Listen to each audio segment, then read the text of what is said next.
Salve, nação! Saudações rubro-negras. Cara, eu tô chateado, hein, com esse empate, hein? Tem empate, galera, que parece derrota.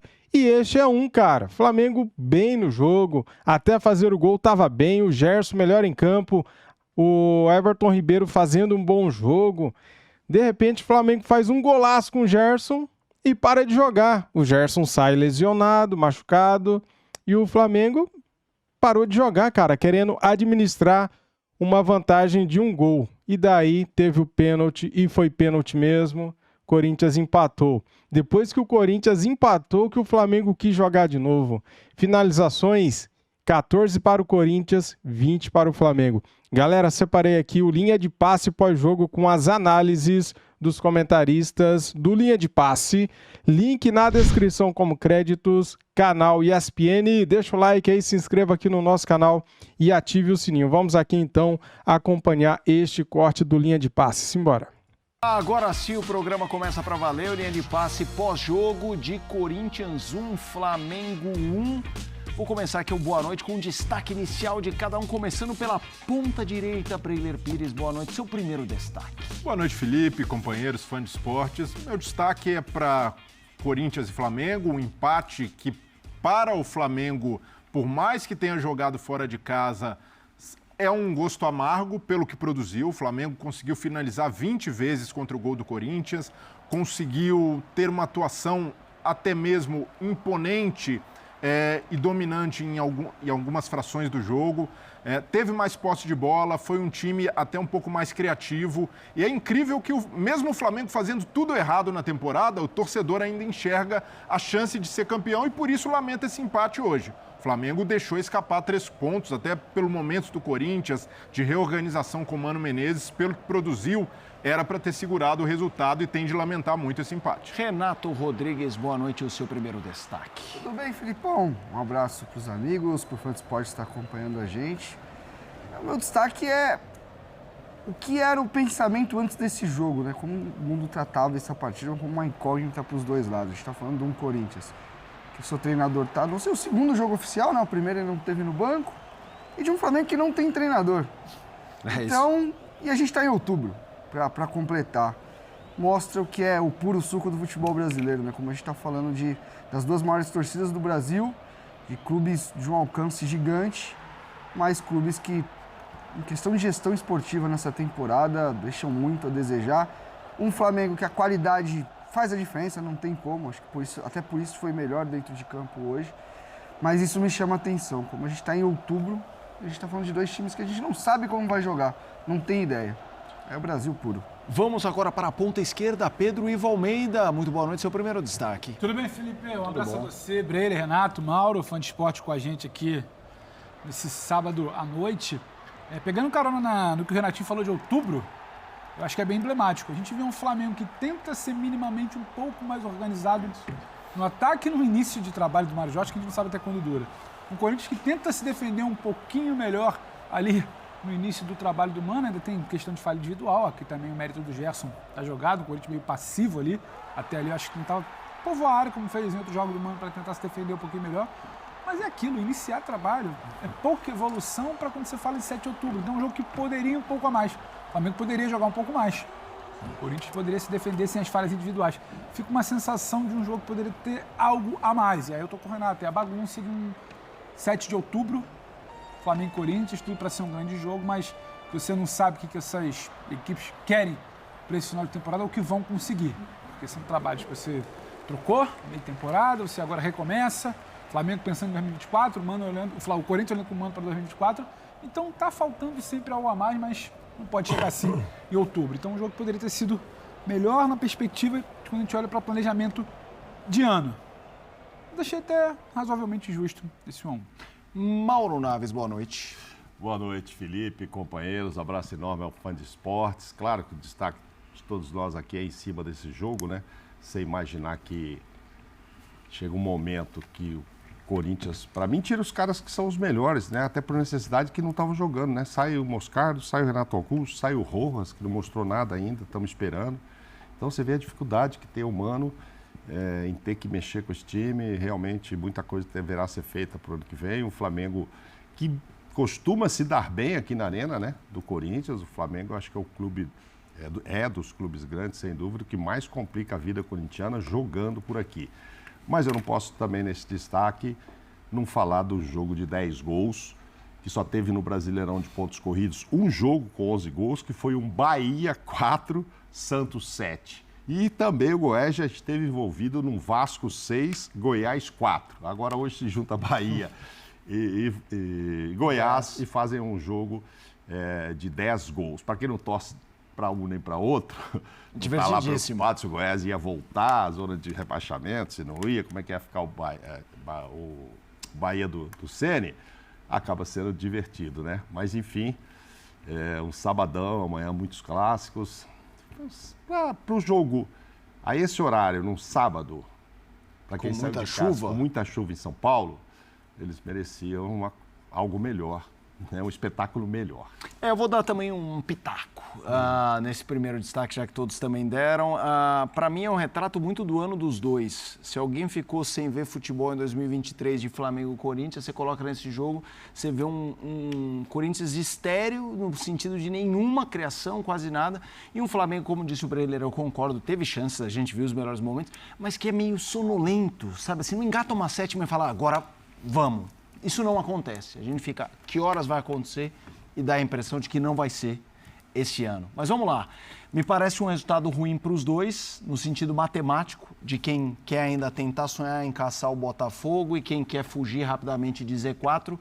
Mas é mais, na opinião de vocês, para a gente começar realmente o nosso debate, é mais amargo para quem esse empate? Olha, eu acho que a gente vai ter nessa reta final muitos empates. E a gente vai repetir muito isso. Foi ruim para os dois, porque o seu time está lá em cima, quer encostar no Botafogo, quer buscar Libertadores, quando ganha só um ponto se complica.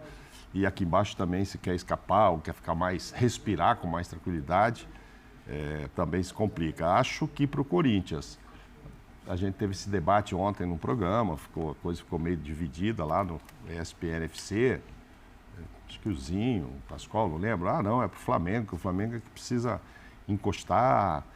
O ano foi muito ruim, então ele tem que chegar perto do Botafogo, porque se houver algum vacilo de Botafogo, Red Bull, sei lá, Palmeiras, Grêmio, que estão lá, o Flamengo tem que chegar, não pode correr o risco, eu concordo, o Flamengo não pode correr o risco de garantir uma Libertadores, independentemente de quantas vagas vão ter, ficar ali nos 4.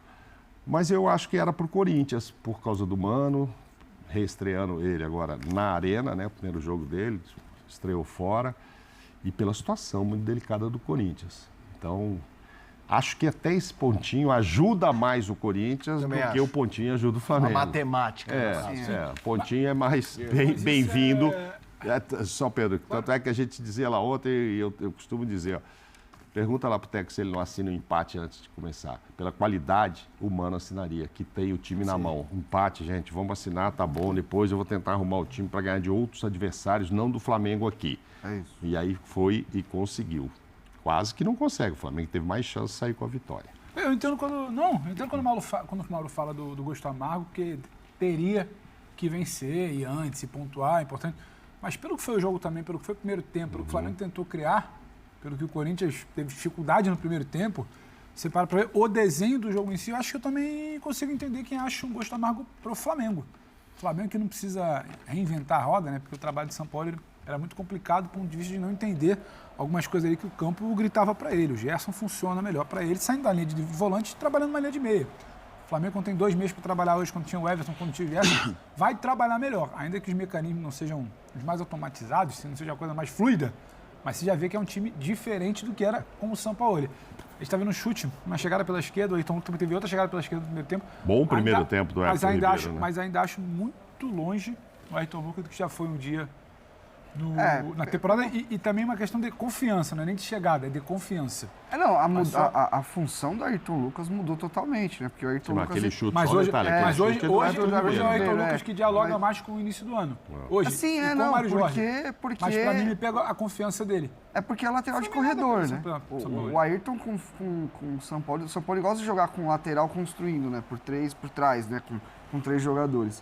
E o Ayrton, e com o Mário Jorge, o que eu vejo no Flamengo... Primeiro que eu acho os 2 times melhores do que eles estavam com seus treinadores anteriores. Olha que golaço, não, cara, do Gerson. Não tá voando, não é uma melhora Sim. assim gigantesca, mas você olha pro Corinthians hoje, o Corinthians marca o espaço, o Corinthians controla melhor o espaço. Eu acho o Corinthians melhor sem bola e o Flamengo melhor com bola. É o que se espera dos dois times. O Flamengo é menos posicional, que a gente fala, né? Com mais, o Mário Jorge, ele segura, até colocar Thiago Maia e Pulgar, é justamente para soltar os dois laterais. Tanto que o jogo com o Wesley acontecia bastante com o São Paulo. Oi? Algo que se pedia muito. Você fixar os dois e deixar o segundo meia. São escolhas. Eu acho que dá para fazer bem feito dos dois jeitos. Com o São Paulo ele não estava rolando mesmo. Mas é um Flamengo mais solto, né? Eu acho que o Mário Jorge está ali, ele também não vai caçar assunto para ele, né? Ele vai fazer o básico, ele vai trazer. Hoje ele trouxe o Arrascaeta para o banco, o Arrascaeta entrou, o Gabigol está segurando um pouco também. Eu vejo um Flamengo mais solto. No quesito, quando tem a bola, quando circula, é um time com mais mobilidade, com mais liberdade até para flutuar, para trocar a posição. E o Corinthians, acho que principalmente sem a bola, é um time que protege melhor a sua área, que consegue controlar melhor os espaços. Na verdade, eu vi um jogo que o Flamengo ele foi superior, mas foi um jogo que ele teve oscilações, né, dos dois lados. Os controles foram sendo tomados em alguns momentos. O Corinthians, mesmo depois que toma o gol, não é muito na organização, mas vai ali no ímpeto, vai jogando para trás e consegue um gol muito assim. O Romero entrou bem. Olha que loucura, tá vendo? A gente tá falando da situação. Romero entrou bem, o Renato Augusto pode ser que seja alguma coisa física de novo, né? Porque todo mundo ficou o que aconteceu no intervalo.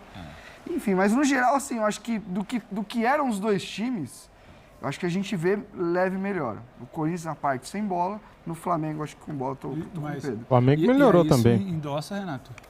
Eu também acho. O problema é que não dá para chegar em 7 de outubro e esse trabalho dos dois lados, a gente está começando a ver evoluções de algo que estava gritando. Agora, só a situação do gosto amargo, é do que você falou, acho que é por isso, pelo que foi o jogo, o Flamengo fica com uma sensação de que Itaquera já... O Flamengo, é engraçado, o Flamengo consegue jogar bola em Itaquera.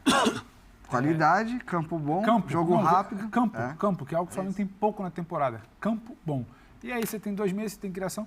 Pelo que foi o jogo do Flamengo, dentro dessas oscilações de comando, aí eu acho que fica um gostinho amargo. Porque a todo momento parece que o rubro-negro está tentando se apegar a algo para salvar o ano. E se esticar, e se as lideranças tropeçarem, o Flamengo não se apresenta para o campeonato 6 pontos para o Botafogo, a possibilidade de um treinador chegar com data FIFA. No clube já dava um ânimo diferente. Eu estou muito com os amigos, acho que para o Flamengo Mas eu já senti o Flamengo mais interessado. A gente já vê o Flamengo jogando numa rotação diferente do que jogava com o São Paulo. Mas aí pega do meio para o final ali, aí eu já me pergunto. Não, pois é, mas... Também pelas mudanças, mas... O primeiro tempo do Flamengo, para mim, já teve uma mudança de atitude. A gente já viu o Flamengo... jogando de uma maneira de tentar acuar o adversário, de não deixar o Corinthians sair, ocasionalmente pressionar lá na frente. Então, isso foi algo positivo para o Flamengo. O Renato até falou, essas oscilações no jogo, mas mesmo com oscilações, se somar os períodos em que o Flamengo foi superior, é um jogo que há um controle. É um jogo em que o Flamengo teve muitas condições e oportunidades para ganhar, para resolver. E aí entra o contexto também, que não dá para colocar nas costas do Mário Jorge, é um técnico que chegou, é tampão, está quebrando um galho ali, mas ele tira o Pedro para colocar o Gabigol. Gabigol, o 3º jogo seguido como reserva. Não deve haver uma obrigação de colocar o Gabriel em campo. O Gabigol não está bem e nem só, além de não estar bem, o Flamengo tem jogado melhor com o Pedro porque não consegue elaborar esse jogo, como o Pedro citou, ainda não é um jogo automatizado. Então, naturalmente, a bola muitas vezes vai chegar comprida demais, a bola vai chegar mascada, vai depender da força física do centroavante, e o Pedro estava segurando bem a bola. O Pedro estava se dando bem ali no meio dos zagueiros do Corinthians e fazendo com que o Flamengo tivesse um pouco mais de tempo para chegar, os meias chegarem no Pedro. Só que ele saca o Pedro no momento em que perde o Gerson, que estava muito bem, fez um grande jogo, e aí o Flamengo desmontou, porque não conseguiu mais reter a bola, deu esse espaço para o Corinthians, baixou um pouco a rotação. Então, para mim, foi um erro do Mário Jorge ter tirado o Pedro, mas não crucifico por isso.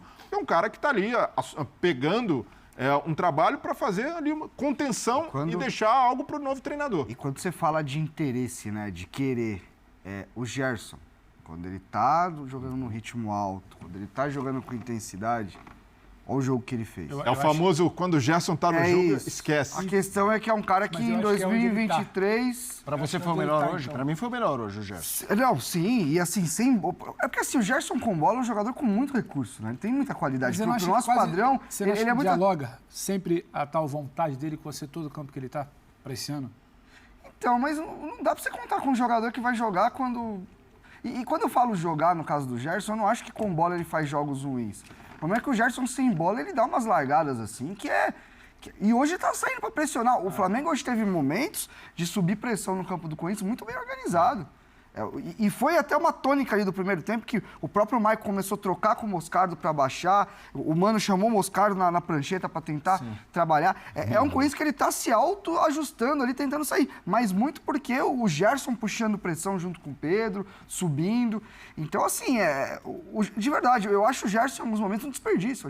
Eu acho que ele com essa mentalidade... A gente olha o jogo de hoje, a gente pensa. É isso, com essa mentalidade, ele é um cara que vai entregar então... muito. Com essa mentalidade, ele não tinha voltado para o Brasil. Essa é a questão. Mas aí, ele é um jogador de Europa no Brasil. O meu debate, que eu acho que essa coisa é que vontade é subjetivo, né? É o jogador ter vontade ou não é subjetivo. Só que aí vamos tentar nos apegar aqui ao que o campo nos mostra. O que o campo nos mostra é, muitas vezes, quando utilizado numa primeira linha, e aí tudo bem porque não é dele muitas vezes, você tem que cobrar quem escala. Ele não te entrega essa intensidade. Só que calma aí, ele consegue te entregar essa intensidade para pressionar na linha mais alta como é hoje. Então não é exatamente uma ausência de capacidade, são marcações diferentes. Ele trabalhando como meio, subindo para pressionar, e ele tenta dar um combate com uma primeira linha de volante. Só que eu acho que a gente pode entrar no campo que é subjetivo, mas é da vontade. E eu acho que quase sempre acho que tem mais a ver com o humor, então, mas a entrega dele tem a ver com onde ele se sente bem. Exatamente. E aí dá para você destrinchar um pouco o subjetivo. Se troca... Na primeira linha de volantes, o jogo que ele tem que fazer é diferente, ele tem mais dificuldade e aí mexe na tal vontade. Na segunda linha de meia, ele funcionando como meia, pressionando e tendo a bola para associar e já criar um pouco mais próximo da área, eu acho que o humor dele muda. Quando troca comando, ele dá uma reagida. Aí o trabalho começa a não andar. Mas não pode ser assim, então não pode. Você tá falando de jogador de alto nível, cara. Eu acho uma pena, de verdade. Eu concordo que tudo isso é subjetivo, é difícil de falar, essa coisa de vontade ou não vontade. Concordo que ele se sente muito mais confortável quando atua um pouco mais à frente, mas acho que tem a ver tudo também com o espírito que está o time. Lógico. Amanhã ele está indo para a seleção. Se o Diniz disser que você vai ser primeiro volante no lugar do Casimiro, ele vai querer entregar. Ah, não, mas eu só jogo ali na frente, professor. Não, vai falar. Por quê? Porque, ele está chegando de volta à seleção, é um lugar que a gente acha que ele devia estar lá desde que estava no Flamengo antes de ir embora e tal, mas aí ele oscilou muito, acabou perdendo a oportunidade de se fixar.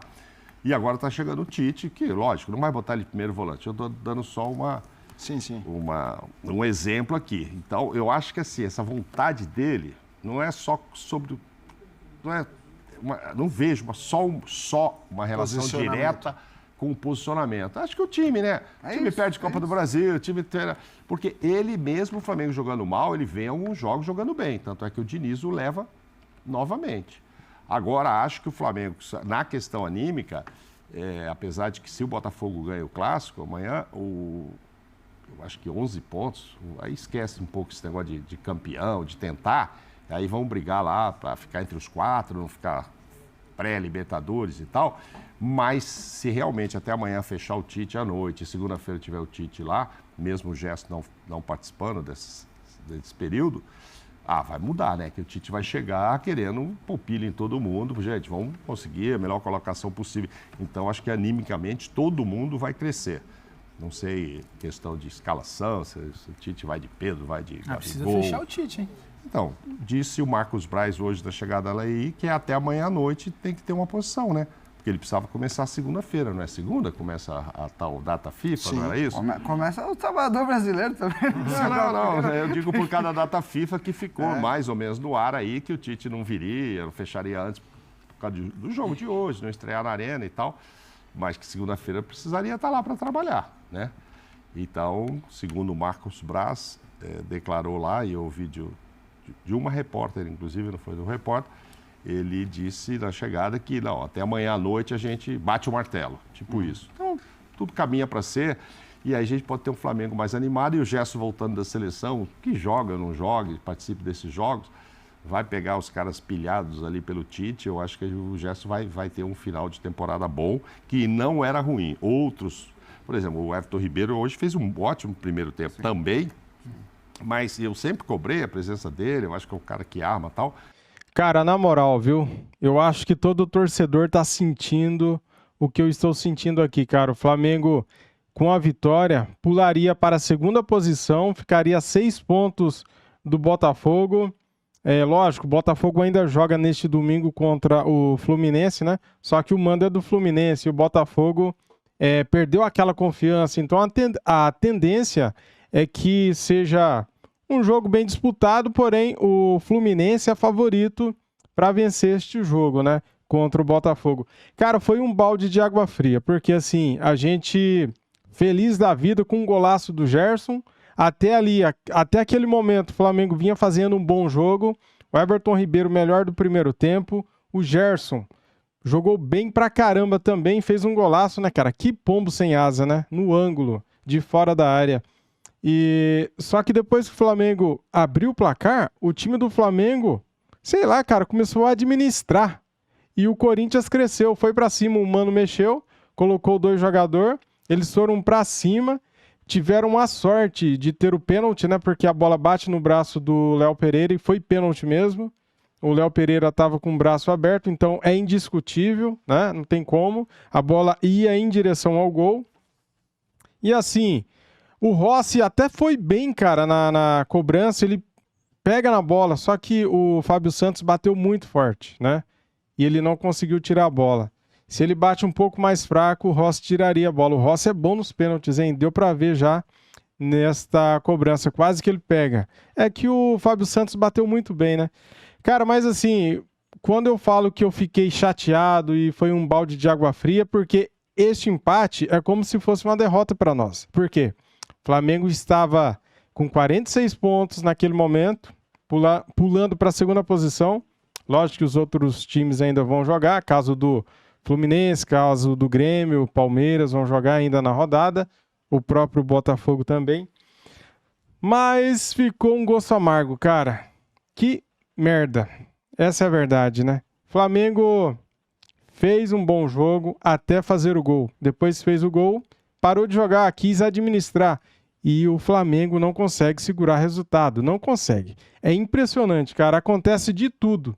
Pênalti, gol bobo, falha da defesa, acontece de tudo e o Flamengo cede o empate. E depois que o Corinthians empatou, o Flamengo quis ir para cima, finalizou mais 6 vezes. Até aquele momento ali estava 12-14 finalizações, né? E terminou o jogo 14-20. O Flamengo finalizou 20 vezes. Com o time do Sampaoli, aquele insuportável, o Flamengo não finalizava nada, cara. Teve jogo que o Flamengo finalizou uma vez, né? Então, é isso. Tô triste. Vida que segue, né, galera? Vamos lá. Amanhã, então, o Tite deve ser anunciado, ou segunda-feira, né? Ou domingo ou segunda-feira. Estamos aqui quase de madrugada, já de sábado para domingo. É isso. Valeu, tamo junto. Saudações rubro-negras. Fui.